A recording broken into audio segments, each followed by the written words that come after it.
আসসালামু আলাইকুম viewers, রিঙ্কিরাতকার blogger চ্যানেলে আপনাদের ওয়েলকাম জানাচ্ছি। দেখেন আমার ফুপিটা কী করলো, এই মাছের সাথে যে বরফগুলো ছিল উনি মাছের বরফগুলাই দিয়ে ফেললো।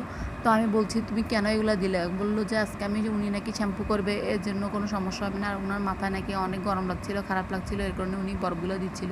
পরে বসে আমি ওনার মাথা থেকে এগুলো ফেলে দিয়েছিলাম যেন এগুলো না দেয়, কারণ এখন টাইমটা অবশ্য খুব খারাপ, সবারই জ্বর সর্দি কাশি হচ্ছে।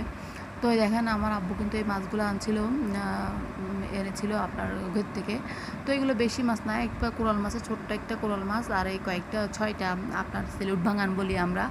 এগুলো কিন্তু আমাদের মাছের প্রজেক্টে অ্যাভেলেবেল না, মানে অল্প পরিমাণেই হয়। এই সিলুট ভাঙানটা অল্প পরিমাণে হয়, কোরাল মাছ হয়। কোরাল মাছটা আপনার যখন আল্লাহ দেয় তখন কিন্তু অনেক পরিমাণে হয়, কিন্তু এই সিলুট ভাঙানটা খুব কমই হয়। তো এই যে দেখেন আমার ফুপি এগুলো কেটে নিচ্ছিল। আজকে আম্মুর হাতে একটু সমস্যা, যার কারণে ফুপিকে দিয়ে মাছটা কুটাইছিল, কারণ আমার আম্মুই বেশিরভাগ সময় মাছটা মানে কাটে। তো দেখেন ফুপি এগুলো মাছটা কেটে ধুয়ে আনার পরে উনি এই কোরাল মাছটাকে ছোটো ছোটো টুকরা করে নিয়েছিল।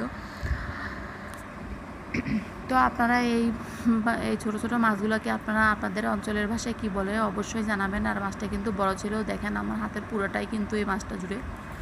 তো আল্লাহ হাফেজ।